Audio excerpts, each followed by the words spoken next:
Buen día, mis hermanos, el Señor los bendiga.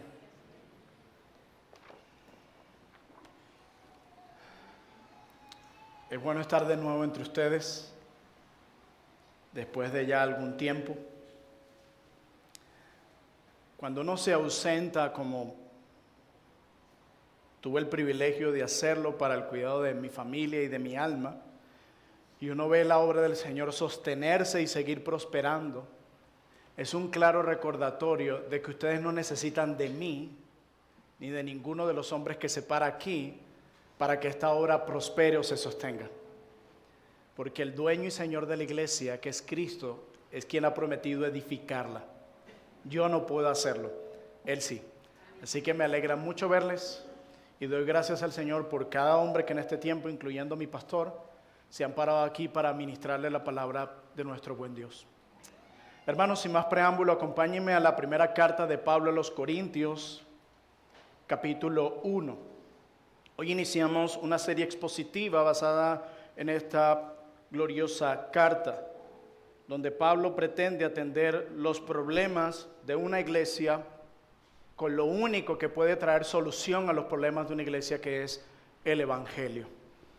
Aunque vamos a estar enfocados en este sermón en los primeros 3 versículos, yo quiero que podamos leer hasta el versículo 9 del capítulo 1 de la primera carta de Pablo a los Corintios. Vamos a leer, vamos a orar y luego vamos a exponer la palabra de Dios. Primera carta de Pablo a los Corintios, capítulo 1, versículo 1 al 9. Pablo, llamado a ser apóstol de Jesucristo por la voluntad de Dios, y el hermano Sóstenes, a la iglesia de Dios que está en Corinto, a los santificados en Cristo Jesús, llamados a ser santos, con todos los que en cualquier lugar invocan el nombre de nuestro Señor Jesucristo, Señor de ellos y nuestro. Gracia y paz a vosotros, de Dios nuestro Padre y del Señor Jesucristo. Gracias doy a mi Dios siempre por vosotros, por la gracia de Dios que os fue dada en Cristo Jesús, porque en todas las cosas fuiste enriquecidos en Él, en toda palabra y en toda ciencia, así como el testimonio acerca de Cristo ha sido confirmado en vosotros, de tal manera que nada os falta en ningún don, esperando la manifestación de nuestro Señor Jesucristo, el cual también os confirmará hasta el fin, para que seáis irreprensibles en el día de nuestro Señor Jesucristo. Fiel es Dios, por el cual fuiste llamados a la comunión con su Hijo Jesucristo, nuestro Señor. Amén. Oremos. Padre, hemos recibido un llamado glorioso, solemne y eterno. Un llamado que viene de estar en Cristo tu Hijo. Y como dijo Pablo, hemos sido llamados a la comunión, a una relación contigo por medio de tu Hijo Jesús y en el poder de tu Espíritu. Pues yo te pido que hoy uses tu verdad para fortalecer nuestra comunión contigo y nuestro entendimiento de quién es el Salvador que adoramos y el alcance de la obra que Él ha logrado para tu gloria y en favor de nosotros los pecadores. Acompáñanos en este tiempo de sermón. Te lo pido en el nombre de Jesús. Amén. ¿Cuántos de los que están aquí fueron parte del catolicismo romano en un tiempo? La mayoría. Muy bien. Eso quiere decir que cuando nosotros escuchamos la palabra santos, probablemente sabemos cuál es el concepto que viene a nuestra mente. Tú y yo sabemos que en la tradición católica romana, para que alguien sea declarado oficialmente santo, no basta con que haya sido buena persona o haya ayudado mucho en la iglesia. Ellos creen que se debe pasar por un proceso largo y complicado que puede tomar años, décadas y en algunos casos siglos. Y ese proceso consta de los siguientes pasos. Para que la Iglesia Católica Romana, en la tradición católica romana, alguien pueda ser declarado santo, lo primero que se requiere es que la persona debe haber muerto. Nadie puede ser llamado santo en vida, tiene que haber muerto. Por norma tiene que pasar al menos 5 años después de su muerte para comenzar el proceso. aunque a veces el Papa ha permitido que se pudiera procesar antes. En segundo lugar, se investiga la vida del candidato a santo. Se revisan sus escritos, por ejemplo, se buscan testigos que lo conocieron, se analizan sus decisiones y comportamientos para ver si vivió con lo que ellos llaman virtudes heroicas. Es decir, una vida casi perfecta, sin mancha. Si cumple con esto, la tradición católico-romana le da el título de venerable, pero todavía no le da el título de santo, porque se requiere algo más. En tercer lugar, se pide una prueba de milagro. Para que esta persona pueda ser llamada beato o beata, debe comprobarse que, después de muerta, alguien oró pidiendo su ayuda y ocurrió un milagro instantáneo, completo y sin ninguna explicación científica. Generalmente son sanidades de enfermedades graves como cáncer, parálisis u otras. Para esto, un grupo de médicos y de teólogos examina todo para asegurarse que no hay explicación natural para lo que sucedió. En cuarto lugar, se exige un segundo milagro. Solo después de otro milagro igualmente comprobado, más a la aprobación final del Papa, esa persona es declarada oficialmente santo y propuesta como ejemplo de fe. Así que en el catolicismo romano, la santidad es vista como un premio final reservado solo para unos pocos muy especiales, aquellos que parecen casi intachables y a quienes se les atribuyen milagros extraordinarios. ¿Entendemos ese punto hasta aquí? Pero aquí es donde surge la pregunta más importante para cada uno de nosotros. Esa es la definición de santo o el procedimiento para declarar a alguien santo de acuerdo a la tradición católica romana. Pero, ¿y para Dios? ¿Qué es un santo para Dios? ¿Qué significa ser santo según la palabra de Dios? Porque al final de cuentas, la opinión que verdaderamente importa no es la del Papa, ni siquiera la del pastor evangélico, ni la de una comisión, sino la de nuestro Señor. Y para entender qué significa de verdad este título tan honorable y por qué Pablo se atreve a llamar santos a los creyentes en Corinto, una iglesia que, si usted no sabe, no es la principal iglesia de modelo de virtud. Y es por eso que el título de mi sermón lleva santos, pero en forma de preguntas. Yo puedo entender que ese título lo reciba una iglesia con muchas virtudes, pero la iglesia en Corinto, pues para nosotros poder entender por qué Pablo, inspirado por el Espíritu Santo de Dios, le da ese título a esta iglesia conflictiva y con muchos problemas, necesitamos estudiar estos primeros 3 versículos de la carta que nos van a ayudar a entender cada imperativo y amonestación que Pablo hace alrededor de esta carta. Y vamos a estudiar este sermón con 2 puntos principales. En primer lugar, quiero que veamos a su autor. Un autor que habla con autoridad divina, como lo vamos a ver en el versículo 1. Y en segundo lugar, vamos a ver en el resto de los versículos a los destinatarios, quienes de acuerdo a Pablo tienen una identidad transformada. Y lo que espero argumentar para ustedes en esta mañana es lo siguiente.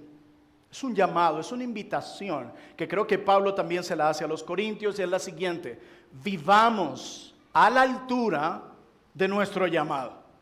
Eso es lo que quiero dejar en sus mentes y corazones hoy, es la invitación para ustedes. Vivamos a la altura de nuestro llamado. Así que sin más preámbulo, veamos nuestro primer punto. Escuchemos al autor. ¿Quién es el autor y lo que pretende hacer y su relación con esta iglesia quien escribe? Dice 1 Corintios capítulo 1, versículo 1 lo siguiente: Pablo, llamado a ser apóstol de Jesucristo por la voluntad de Dios, y el hermano Sóstenes. En el Nuevo Testamento el apóstol es un enviado especial de Cristo. Alguien que ha sido testigo de la resurrección de Cristo y alguien que ha sido comisionado directamente por Cristo. Eso en palabras sencillas, porque es algo que podemos desarrollar ampliamente. Pero Pablo dice aquí que él es un apóstol de Jesucristo. ¿Por qué esto es importante? ¿Por qué Pablo insiste en esto una y otra vez cuando inicia sus cartas? En primer lugar, debemos pensar en la razón equivocada por la que podemos llegar a concluir que Pablo lo hace. Y lo primero que debemos decir es que Pablo no lo hace por vanagloria. Pablo no lo hace por eso. Y esto es importante destacarlo en tiempos donde a las personas les encanta usar sus títulos para demandar cosas de las personas o para ponerse por encima de las personas. No, Pablo no lo hace por vanagloria, sino para que la iglesia en Corinto sepa que lo que sigue, que lo que él va a decir a continuación viene con sello de Cristo y no es una mera opinión personal del apóstol Pablo. Y dice, por la voluntad de Dios. La autoridad que Pablo tiene es una autoridad delegada que viene de arriba. Pablo está diciendo que lo que va a decir a continuación a los corintios no surge de una experiencia personal ni de su cultura, sino de la voluntad expresa de Dios. Es Dios mismo hablando a través de Pablo y él habla con la autoridad de Dios y con las palabras de Dios. ¿Por qué esto es tan importante para una iglesia como en Corinto? Porque si usted ha leído esta carta alguna vez, usted sabe que esta carta está llena de imperativos, de mandamientos sobre la disciplina en la iglesia, sobre enseñanzas sobre el matrimonio, la soltería, corrección sobre divisiones en la iglesia, exhortaciones contra la inmoralidad sexual, el orden en el culto, y alguien que va a dar órdenes y mandamientos sobre todos estos asuntos y no viene de parte de Dios, yo no tengo el deber de escucharlo. Así que debido a todos los mandamientos, correcciones y directrices que Pablo va a dar a esta iglesia, él tiene que recordar que la autoridad que él viene ha sido delegado por Cristo para que ellos puedan prestar atención a todo lo que él tiene que decir y corregir en ellos. Es como si Pablo dijese, si esta fuera mi opinión personal sobre el matrimonio, sobre las divisiones, sobre el culto, ustedes no están obligados a escucharme a mí. Pero si yo vengo con la autoridad apostólica y de parte de Dios, ustedes están obligados a escucharme, porque escucharme es como escuchar a Dios. Y Pablo dice que él tiene un llamado especial, y su llamado especial es ser apóstol de Jesucristo. Pero añade una nota más el autor de esta carta, dice que lo hace junto al hermano Sóstenes. Pablo no escribe solo. Probablemente aquí se está hablando de Sóstenes, un hombre que se menciona en Hechos capítulo 18, y Sóstenes fue un líder de la sinagoga en Corinto, que en algún momento se opuso al evangelio, pero terminó convertido por el poder de Dios. Y al mencionarlo, Pablo muestra que no está escribiendo en la soledad. Su autoridad apostólica no es aislada, sino confirmada y compartida en comunidad. Y esto es importante en medio de una generación de cristianos que ha abrazado una idea errada, que es el individualismo. Una idea que no se concibe en ninguna parte de la Escritura y que ni siquiera el apóstol Pablo nunca concibió. Y más en una era de redes sociales, donde todo el mundo anda abriendo cuentas de redes sociales en favor de la verdad, y tú no sabes a qué iglesia rinden cuenta, a qué iglesia pertenecen, nada. Pues ni siquiera el apóstol Pablo en sus momentos más críticos llegó a eso, porque él sabía, como tú y yo, que nosotros fuimos unidos al cuerpo de Cristo, hemos sido unidos a una comunidad, a una familia. Nadie ha sido llamado a vivir su vida cristiana solo, aislado. Nunca salen las cosas bien cuando alguien intenta vivir así. Solo demuestra, uno, que desconoce las Sagradas Escrituras, y dos, que ha decidido vivir en rebeldía a los mandamientos de Dios, los cuales nos llaman a vivir y a servir en comunidad. Así que Pablo dice, escúchenme, Corinto, no porque yo tenga méritos, no porque esta sea mi opinión personal, escúchenme porque lo que yo voy a decirles no viene de mí, sino de Dios mismo. Yo tengo un llamado especial, y es que soy apóstol de Jesucristo. Pero ahora Pablo va a pasar a decirles a los corintios que no solamente Pablo tiene un llamado especial, sino que ellos tienen un llamado especial. Y así llegamos al segundo punto, a los destinatarios, quienes poseen una identidad transformada.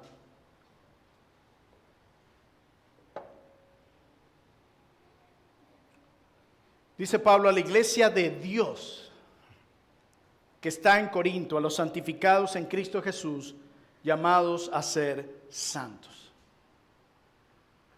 Esta iglesia estaba en un lugar muy particular. Y algunos de ustedes quizás ya saben que Corinto era una ciudad portuaria de enorme importancia en el mundo antiguo. Conectaba el comercio entre el norte y el sur de Grecia y entre el oriente y el occidente. Personas de diferentes nacionalidades y una muy buena economía. Se conoce por ser una ciudad muy rica, cosmopolita y profundamente religiosa. Pero ya va, ¿cómo que religiosa? Sí, pero en el sentido equivocado. Estaba llena de templos dedicados a los dioses griegos y romanos, incluso incluyendo el famoso templo de Afrodita con 1000 prostitutas sagradas. Así se le llamaba. Y en este lugar de una cultura completamente dañada, sumergida en la inmoralidad, allí Pablo planta una iglesia que lamentablemente dicha iglesia, en lugar de impactar a la cultura, estaba siendo impactado por ella. Y algo muy importante a destacar aquí, Pablo pasó 1 año y medio, de acuerdo al libro de los Hechos, con esta iglesia, luego que la plantó, ministrándoles la palabra, acompañándolos, aconsejándoles, recordándoles el evangelio. Y a pesar de que fue una de las iglesias a la que Pablo le invirtió más tiempo, fue la iglesia más rebelde, obstinada e inmoral. Y Tesalónica, una iglesia también del Nuevo Testamento, es conocida como una iglesia digna de imitar, una iglesia ejemplar. ¿Y sabes cuánto tiempo pasó Pablo con la iglesia en Tesalónica? Solo 2 días de reposo, 2 fines de semana, y se convirtió en una iglesia ejemplar. Y a la que más le invirtió tiempo, la menos ejemplar. Esto nos recuerda que el crecimiento, la madurez de alguien no depende del tiempo que tú le inviertas a esa persona. A veces dices, ¿sabes qué? Yo hubiese crecido un poco más si tú me hubieses dedicado un poco más. Eso es falso. La iglesia en la que pasó menos tiempo fue la iglesia más piadosa y más madura, y las que pasaron más tiempo fueron los más inmaduros.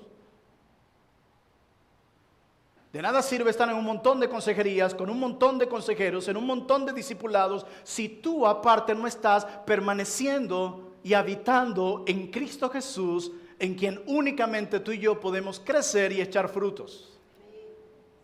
Así que no es culpa de nadie. Yo se lo digo a las personas cuando vienen a consejería. Últimamente hemos recordado esto, y es: la persona que va más a trabajar en esta consejería no soy yo, eres tú. Mi deber es sencillamente equiparte y acercarte a Jesús, donde realmente se da el cambio. Yo no tengo el poder de cambiar a nadie. Así te llame todos los días, así te visite todos los días, tú tienes una responsabilidad delante de Dios. Así que esa idea de más tiempo es sinónimo de madurez. Miren el ejemplo de Corintio y Tesalónica, eso no es verdad. Porque el cambio no lo produce un hombre, ni un apóstol, ni un pastor, ni un consejero, sino solo Jesús, nadie más. La labor de Pablo estaba siendo cumplida, que era equipar a la iglesia. Y algunos dicen, yo quiero que mi pastor sea como Pablo. Muy bien, déjame decirte que Pablo no estuvo con la mayoría de las iglesias. No estuvo presente. Y a pesar de eso, se puede decirle a los de Tesalónica que los traté como una nana. ¿Por qué? Porque cuando ellos necesitaban ser equipados, que la verdad les fuera recordada, ahí siempre lo tenían.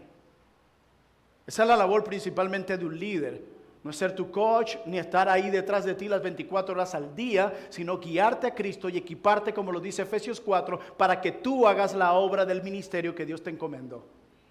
Así que no es el tiempo, no es la persona, no cuántos vengan, no cuántos libros, no cuántos sermones, es tu permanencia en Jesús. Jesús dice, solo el que permanece en mí echará fruto, no hay otra forma. Y tiempo después de su salida de la iglesia en Corinto, Pablo recibe reportes preocupantes de divisiones y pecados escandalosos en esta congregación. Y es esto lo que lo lleva a escribir esta carta. Y podemos resumir los 5 problemas más grandes que Pablo aborda en la iglesia en Corinto como lo siguiente. Había muchos, pero los 5 más predominantes eran los siguientes. En primer lugar, división en la iglesia.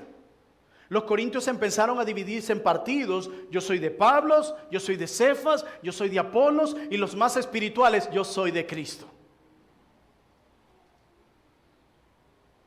De acuerdo al capítulo 5 en adelante de esta carta, también inmoralidad sexual eran otros de los pecados preeminentes en esta carta. Se toleraban pecados tan graves que incluso los no cristianos no los toleraban. Pecados que incluso para el no cristiano eran escandalosos, imagínate tú, eran practicados en esta iglesia.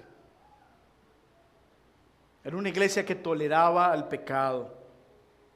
Temían enfrentar a los pecadores y encararlos por lo que habían hecho mal, llamándolos en amor al arrepentimiento.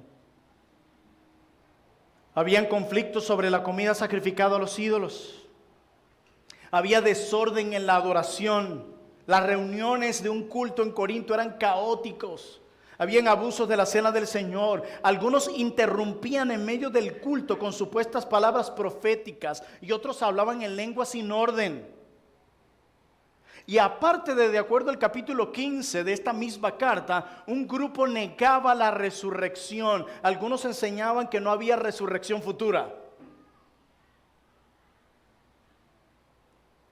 Sin embargo, Pablo le llama a la iglesia de Dios que está en Corintio, a los santificados en Cristo Jesús, llamados a ser santos. Por eso el título de mi sermón en pregunta: ¿santos? ¿Estos santos? Dice Pablo a la iglesia de Dios que está en Corinto, a los santificados en Cristo Jesús, llamados a ser santos. ¿Ustedes notan la progresión que plantea Pablo? Y aquí entramos en materia.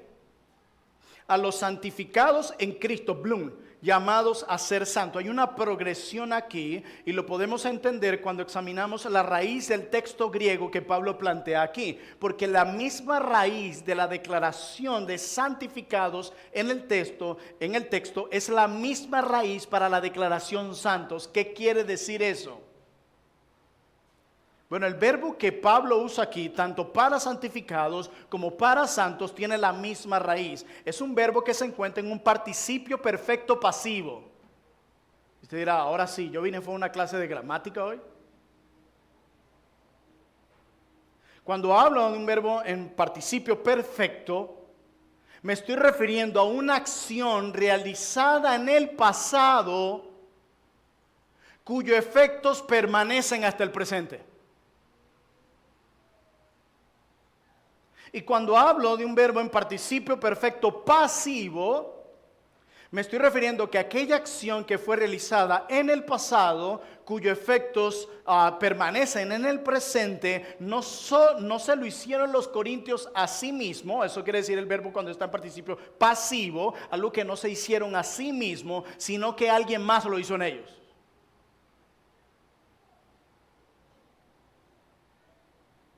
¿Qué significa eso, pastor? Es como si Pablo estuviese diciendo que los corintios ya fueron santificados una vez por todas y la condición cuando Pablo les escribe sigue vigente. Ahora la pregunta es, ¿cómo pasó eso? Porque pastor, usted está hablando de algo que hicieron en ellos, una acción que fue realizada en el pasado, cuyos efectos permanecen en el presente, pero usted dijo que era el verbo en pasivo, que no se lo hicieron a sí mismo. Entonces, ¿cómo fue que ellos fueron santificados pasados y declarados santos en el pasado? Bueno, el texto lo dice, a los santificados, ¿en quién? En Cristo Jesús. Es como el texto que leyó Daniel de Efesios 1, 3 al 14. Habla que Él nos predestinó, nos eligió antes de la fundación del mundo. Dice que nos bendijo con toda bendición espiritual en los lugares celestiales en Cristo antes de la fundación del mundo. Y todas esas bendiciones incluyen la redención, la adopción y todo lo que ya leímos. O sea que esto no es algo que ellos pudieron hacer por sí mismos porque fue antes de que ellos mismos existieran. Fue una acción pasada realizada por otro que es Cristo Jesús.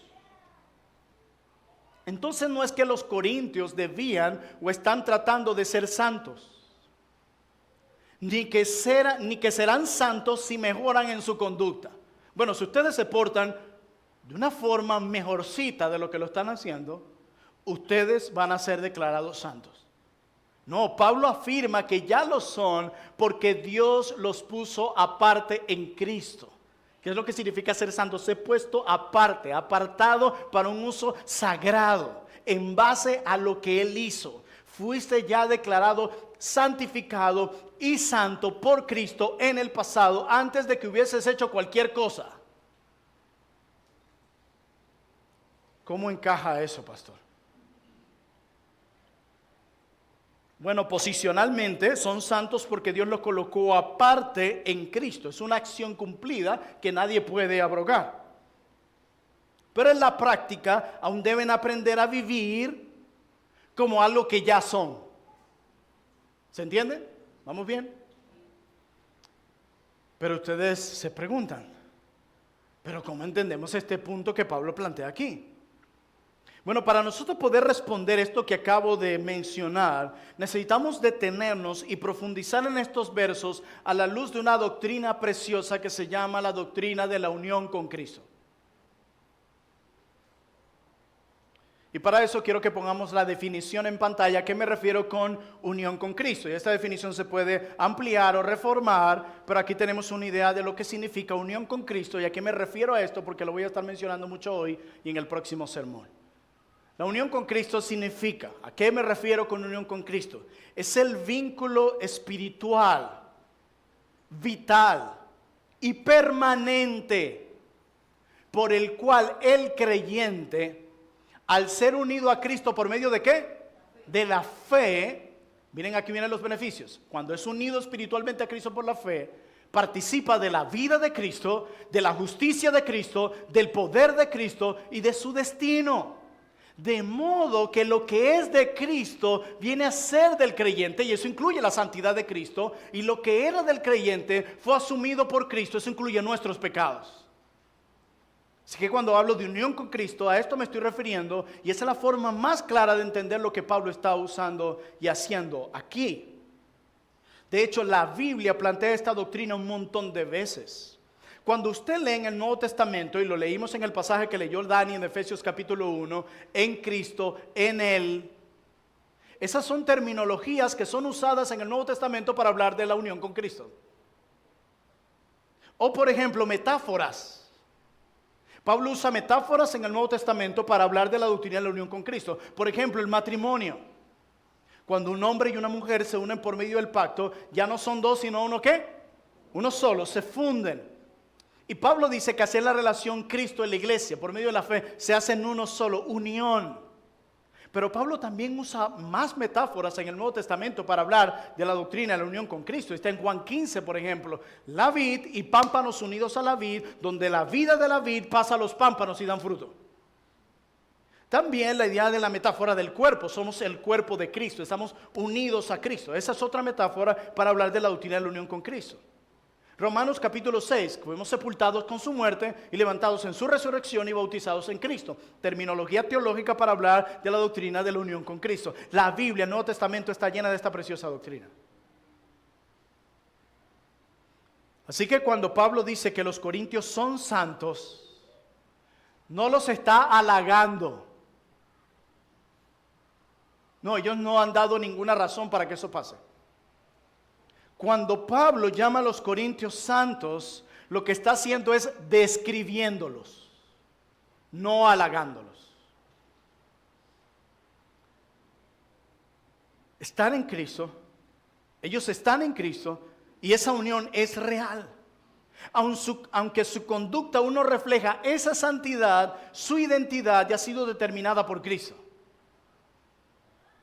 Por eso el llamado de Pablo es que los corintios se comporten y actúen como aquello que ya son. Porque nuestras prácticas reflejan lo que realmente somos. Y si es verdad, no siempre un padre se comporta como padre. No siempre un esposo se comporta como un esposo. No siempre un pastor se comporta como un pastor. No siempre un miembro de la iglesia se comporta como debería comportarse un miembro de la iglesia. Lamentablemente no siempre nos comportamos como aquello que decimos ser. Pero la meta sigue siendo comportarnos como lo que somos. Eso es lo que Pablo está haciendo aquí. Ellos no se estaban comportando de acuerdo a lo que son. Y esto mismo lo explica un teólogo contemporáneo cuando enfatiza que todo lo que el cristiano es tiene que ser entendido en términos de estar en Cristo o Cristo en nosotros. Hermanos, recibimos todas las bendiciones de Dios por estar en Cristo, unidos a Él. Y recibimos todo lo que necesitamos para vivir la vida cristiana mediante nuestra unión con Cristo. Algunos cristianos lamentablemente piensan en la santidad como algo que deben lograr por sus propios esfuerzos. Pero este teólogo corrige esta tendencia diciendo, la unión con Cristo no descarta el crecimiento espiritual. Y lo vamos a ver en esta carta una y otra vez. Pero sí reubica el fundamento de nuestro crecimiento espiritual. Pablo dice, no estamos haciendo a un lado el crecimiento en la fe. Estamos poniendo en su lugar el fundamento del crecimiento de la fe. No hay crecimiento en la fe si no hay unión con Cristo. Así que no estamos acumulando méritos para agradar a Dios, sino permitiendo que Cristo viva su vida en nosotros, como decía Daniel. Ya no vivo yo, sino Cristo vive en mí, y lo que ahora vivo en la carne, lo vivo en la fe del Hijo de Dios. Esa es la vida de Cristo desbordándose en nosotros, fluyendo en nosotros. Es como cuando usted abre el grifo o el chorro del agua, si en la tubería hay agua limpia, usted espera que solo lo que salga, lo que está adentro. Si estamos unidos a Cristo espiritualmente a Él por la fe, lo que esperamos es que su vida se desborde en nosotros. Así que la santidad, mis queridos hermanos y amigos, escúchenme bien, la santidad se convierte en una respuesta de mi unión con Cristo, no en una condición previa para la unión con Cristo. ¿Se entiende?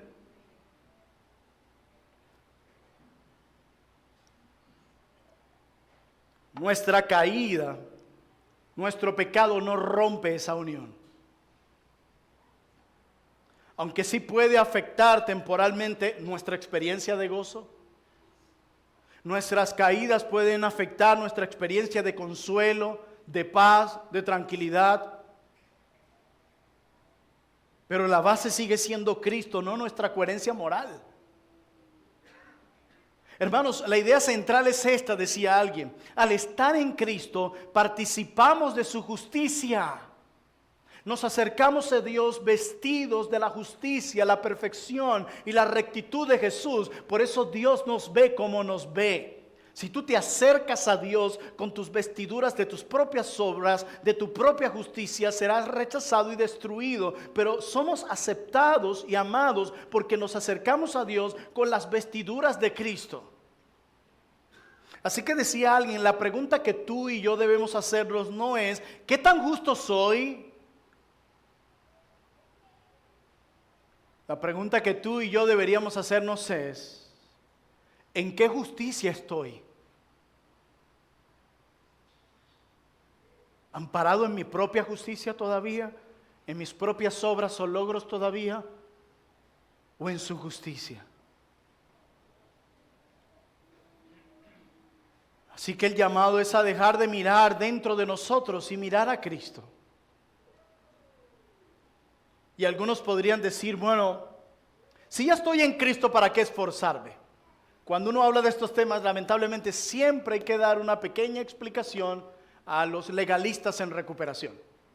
Para que no salgan diciendo que abusamos de la gracia, que no entendemos la gracia, porque al legalista le encanta hacer muchas cosas para intentar superar la gracia. De hecho, el legalista le choca la gracia por lo hermosa, gloriosa y su alcance que es. Te lo dice un legalista en recuperación.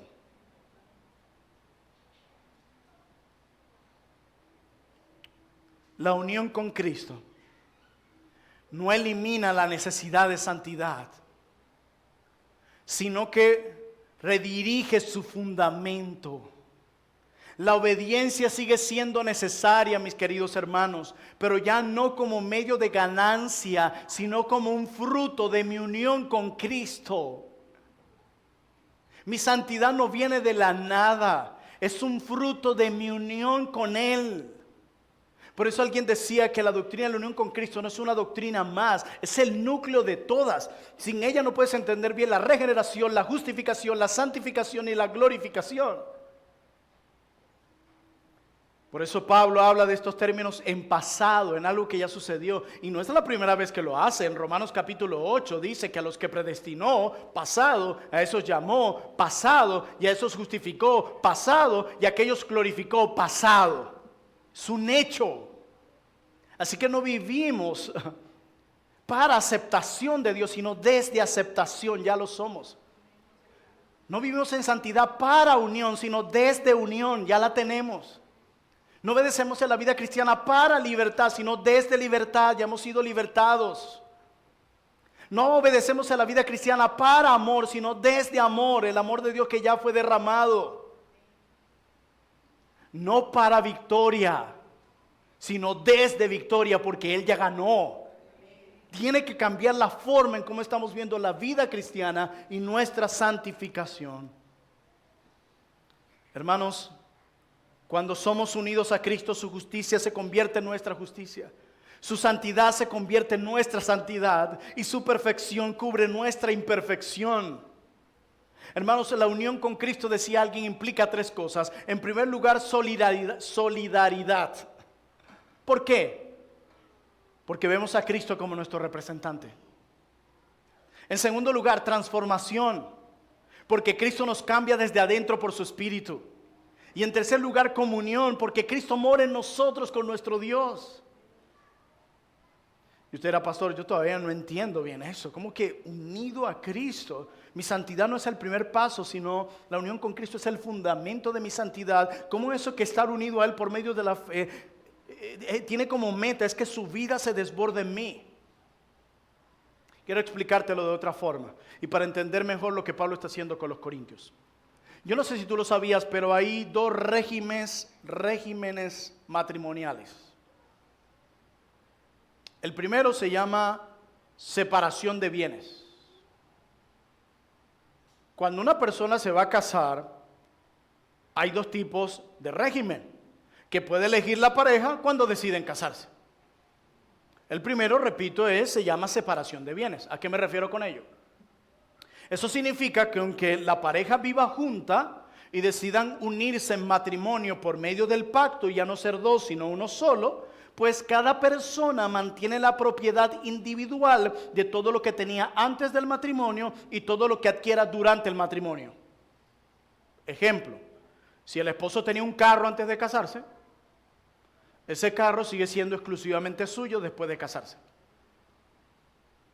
Durante el matrimonio ellos mantienen una independencia patrimonial.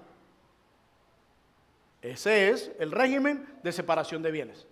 Pero existe el segundo que tiene que ver con el régimen de bienes gananciales o sociedad conyugal. En este régimen, desde el momento en que estas personas se unen en matrimonio por medio del pacto, todo lo que cualquiera de los dos gane o adquiera durante el matrimonio pertenece a ambos por igual.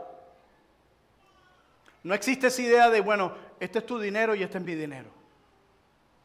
Tú manejas esta cuenta bancaria y yo este es tu carro, este es el mío. No. Ahora todo es nuestro dinero, nuestra casa, nuestro carro, nuestros hijos, nuestros bienes.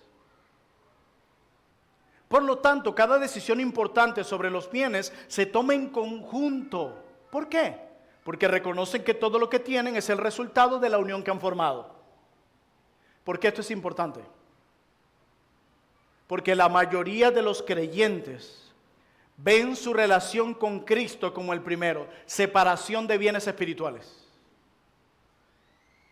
Dicen algo así: Jesús, yo acepto tu salvación. Señor Jesús, yo acepto que tú pagues por mis pecados. Yo acepto la vida eterna que solo tú ofreces. Pero mi sexualidad sigue siendo mía. En mi vida sexual no te metas. Mi dinero sigue siendo mío. Tú no me vas a decir cómo yo voy a usar el dinero. Eso de invertir en el reino de los cielos, tú a mí no tienes por qué darme órdenes cómo uso mi dinero. Mi matrimonio, no. Yo te quiero, Jesús. Yo acepto tu salvación. Acepto que pagues por mis pecados. Pero en mi matrimonio yo diciendo cómo se maneja mi matrimonio, cómo tomo las decisiones en mi matrimonio y cómo se desarrollan los roles en mi matrimonio. En mi noviazgo, Señor, yo acepto tu salvación, yo acepto el perdón de pecados, pero yo soy quien decido cómo manejo yo el proceso previo al pacto matrimonial con la pareja con la que yo me voy a casar. Yo soy quien determino si nos acercamos, si nos besamos, si estamos solos o no. Yo, tú no.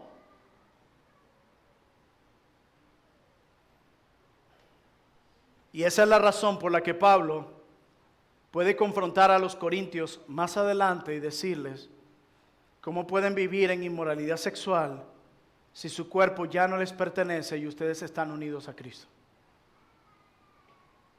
La exhortación va en base a lo que ya son.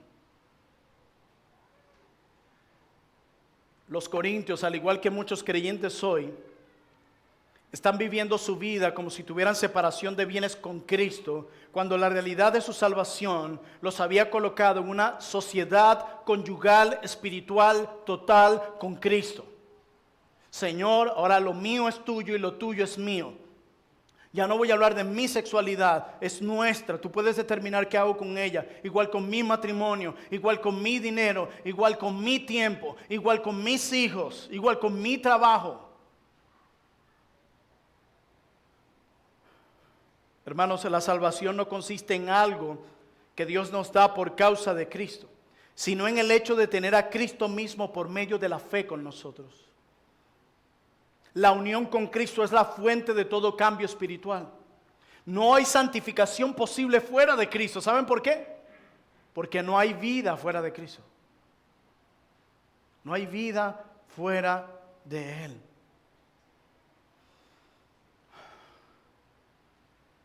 La unión con Cristo no solo nos declara santos, sino que también nos hace partícipes de la vida santa de Cristo. Como explica el pastor Sugel Michelin, Cristo no solo murió por nosotros, Cristo también vive en nosotros. La unión con Cristo no es simplemente una posición legal, sino una realidad vital que transforma nuestra manera de vivir.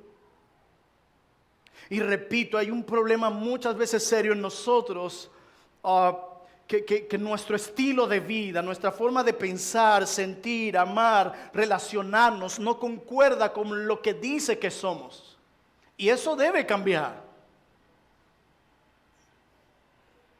Hace poco escuchaba un pastor que contaba una anécdota de una persona que estaba evangelizando a un amigo.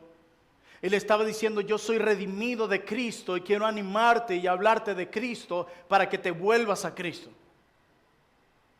Y su amigo, que lo conocía, le dijo: yo te escucharía un poco más de ese Cristo si tú te vieras más redimido.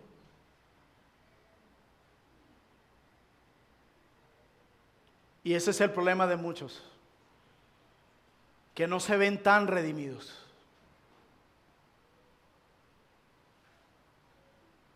Y eso pone un gran estorbo entre lo que decimos y lo que vivimos.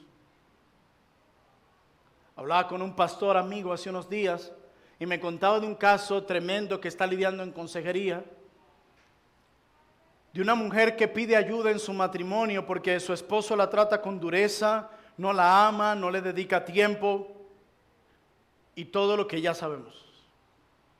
Y lo impresionante de este asunto es que mientras el pastor está teniendo a esta mujer en consejería afligida, herida por el trato de un mal esposo, en ese mismo instante este joven estaba entregando en su seminario una tesis de grado probando las diferentes formas en cómo un hombre, de acuerdo a Efesios 5, puede amar a su esposa como Cristo amó la iglesia. Una tesis. Y al mismo tiempo una esposa herida, abandonada y maltratada.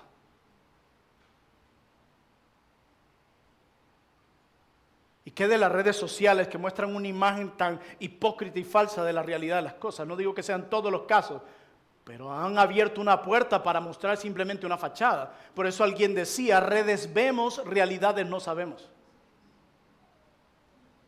¿Y saben cuándo duele más? Cuando tú ves algo en la red y tú sabes que esa persona es muy lejana a lo que publicó. Eso duele aquí. Decía, ¿cómo la hipocresía se vuelve como tan atractivo el mostrar una imagen, una apariencia? Tú no sabes lo que es capaz de hacer una persona por mostrar las apariencias. Pero ¿cómo Dios te ve? ¿Podrá alguien ocultarse de sus ojos y mentirle a Dios? Necesitamos aprender a vivir de acuerdo a lo que decimos ser.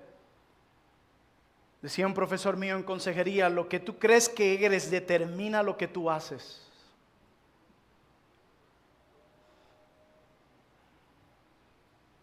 Hermanos, Dios quiere realizar en nosotros cambios duraderos. Y mientras está haciendo ese cambio en nosotros, Él quiere que lo disfrutemos. Muchos quieren cambiar, hermanos, pero no están unidos a la fuente de poder que es Cristo. ¿De qué sirve llevar a alguien al capítulo 5 de Efesios y decirle que ama a su esposa como Cristo amó a la iglesia, si esa persona no disfruta, no entiende ni cree los primeros 3 capítulos de Efesios? Necesitamos vivir acorde a lo que Dios dice que somos, santos. Necesitamos vivir de acuerdo a eso. Por eso alguien decía, si estamos unidos a Cristo, la vida de Cristo debe estar siendo manifestada en nosotros. La vida de Cristo se debe estar desbordando en nosotros. Si no hay evidencia de esa vida, si no hay crecimiento, si no hay lucha contra el pecado, ni deseo de obedecer, probablemente no estamos unidos a Cristo, aunque digamos que lo estamos. Y aquí les suplico que nos evaluemos cada uno de forma personal. Pablo dice a la iglesia que está en Corintio, a los santificados en Cristo Jesús, llamados a ser santos. Pero añade algo más, con todos los que en cualquier lugar invocan el nombre de nuestro Señor Jesucristo, Señor de ellos y nuestro. Esto es inusual en una carta apostólica. Es como si tú escribieses una carta a un amigo y le escribes diciendo, mira, te estoy escribiendo a ti específicamente, pero te estoy conectando mentalmente con todas las personas en el mundo que comparten tus mismos valores. Eso es lo que Pablo está haciendo aquí. Dice que los corintios han sido llamados a ser santos, pero no solo eso, con todos los que en cualquier lugar invocan el nombre de nuestro Señor Jesucristo. Hermanos, la unión con Cristo no es meramente individual, se trata de comunidad. Pablo quiere que nosotros sepamos desde el principio que somos la iglesia de Dios aquí, conectado con otros creyentes en el mundo. No estamos solos. Por eso queremos hacer amistades con creyentes en el mundo. Por eso estamos orando por iglesias y ministerios cada domingo. Por eso oramos por las misiones en cada rincón de la tierra. Porque no es solo trono de gracia. Por eso deberíamos estar clamando que el evangelio llegue a cada rincón y que las iglesias que amamos se sigan fortaleciendo, porque eso es algo en comunidad. Así que este llamado a ser santos no es un llamado único en los corintios, sino un llamado que Dios ha hecho en todos aquellos que invocan el nombre de Dios, quienes ya han sido apartados por Dios, quienes ya han sido santificados por Dios en Cristo y quienes ya han sido declarados santos y a quienes solo se le pide vivir de acuerdo a lo que ya son. Por eso la exhortación es: vivamos a la altura de nuestro llamado, vivamos a la altura de lo que somos. El catolicismo romano llama santo al que logra hazañas y acumula méritos. Pero según Dios, un santo es alguien apartado por Dios para lo sagrado. Alguien que ha sido puesto en Cristo Jesús por medio de la fe y que debido a esa unión comienza a vivir una vida en la que la misma vida de Cristo se expresa. Hermanos, la santidad real es un fruto de tu unión con Cristo. Es la vida de Cristo desbordándose en ti. Para que puedas vivir lo que hemos cantado. Ya no vivo yo, sino Cristo en mí. ¿Cuántos de ustedes no usan la siguiente frase? Cuando veas algo malo soy yo, cuando veas algo bueno en mí, ese es Cristo. Lo que están hablando es de la unión con Cristo. Es debido a su unión, la vida de Cristo se desborda en mí, en la forma en cómo amo, cómo me relaciono, cómo enfrento el dolor, las pruebas, la tentación. Cuando lo hago como Cristo, alguien puede decir, la vida de Cristo se está desbordando en ella, en él, y esto está sucediendo debido a su unión con Cristo.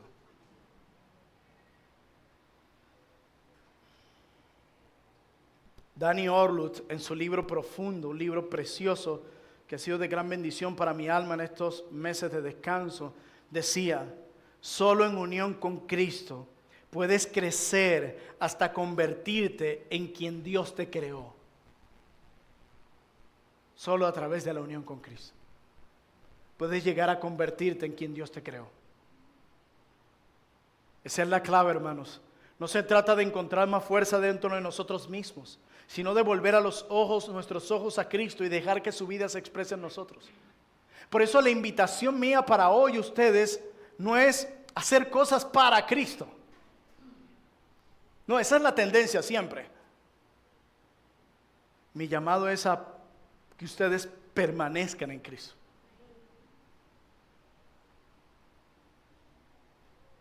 ¿No dijo Jesús que el pámpano separado de la vid no puede dar fruto, sino que es echado en el fuego? Pero para que el pámpano eche fruto, no solo se requiere que esté unido a la vid,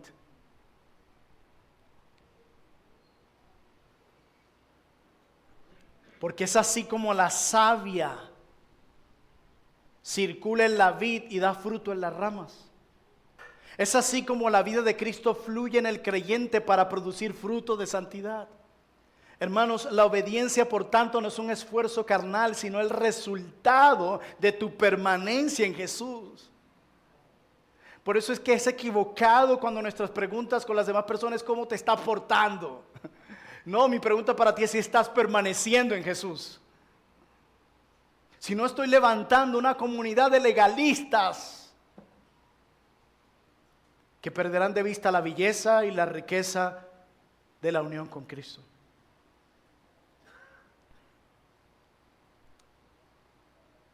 El hacer, decía alguien, fluye del ser, no al revés. ¿A qué me refiero? Estar con Jesús, permanecer en Jesús, tener comunión con Jesús, siempre viene antes de hacer cualquier cosa para Jesús. Intimidad antes que actividad. Siempre.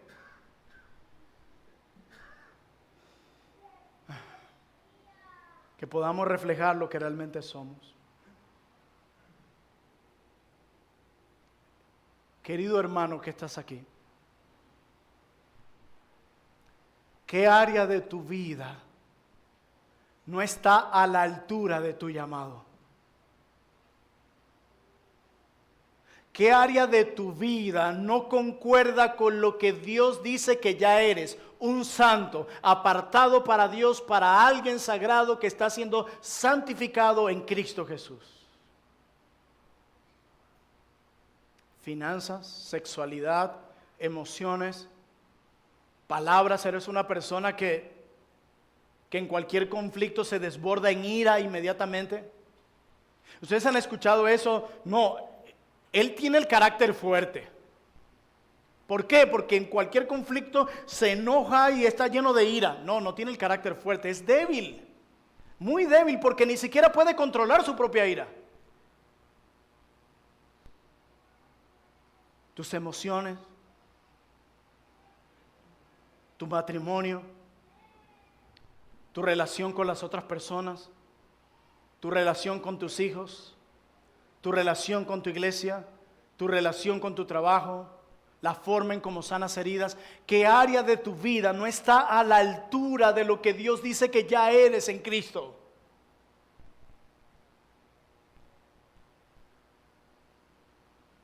Nosotros sabemos. Y Dios no está recordándonos esto para dañarnos, sino para recordarnos lo misericordioso que es Él y lo dispuesto que está en perdonarnos. Él quiere perdonarte. Él quiere transformarte. Él quiere que tú vivas de acuerdo a lo que ya eres, una nueva criatura. Pasado ya sucedió si estás en Cristo.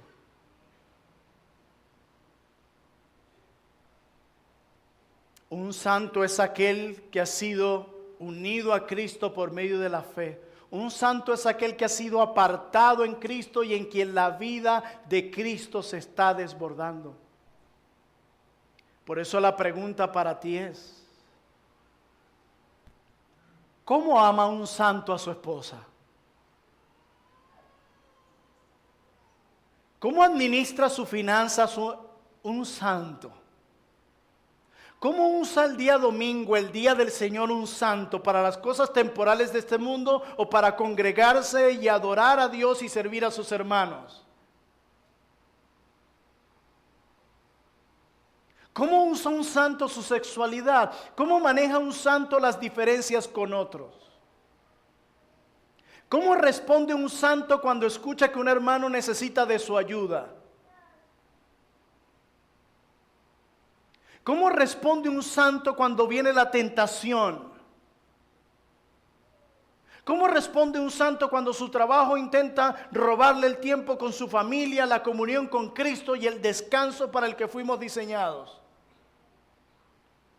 ¿Cómo responde un santo cuando es herido?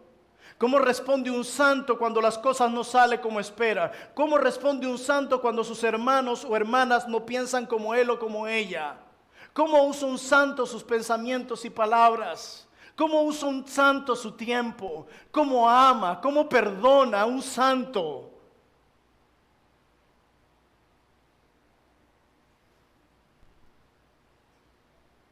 La respuesta es esta: un santo ama, sirve, resiste la tentación, perdona y persevera, y todo esto por una sola razón: porque está unido a Cristo. Ya le pertenecemos a Cristo. Y no solo eso, Cristo nos pertenece a nosotros, hermanos. Qué hermoso. Así que si esto es verdad en tu vida y en la mía, es necesario que hagamos evidente lo que ya somos. Nuestro Señor está dispuesto a perdonar, a sanar nuestras heridas. Porque aunque nuestro cuerpo exterior se va desgastando, el interno se va renovando día en día, de gloria en gloria. Queridos hermanos, vivamos a la altura de nuestro llamado. Oremos, por favor.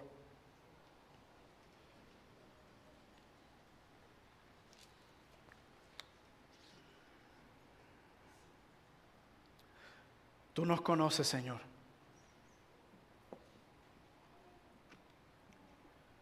Tú nos conoces como un buen padre conoce a sus hijos. Sabes qué áreas de nuestra vida no están a la altura de lo que tú dices que somos. Pero también reconocemos que el primer paso no es correr a vivir una vida santa, sino a cerciorarnos que estamos unidos a ti para que tu vida se desborde en nosotros. Para que tu palabra sea viva y real en nosotros. Con palabras como las de hoy, tú estás intentando rescatarnos de nosotros mismos, acercarnos a ti, porque tú has propuesto, por el amor que nos tienes, debido a nuestra unión con Cristo, transformarnos.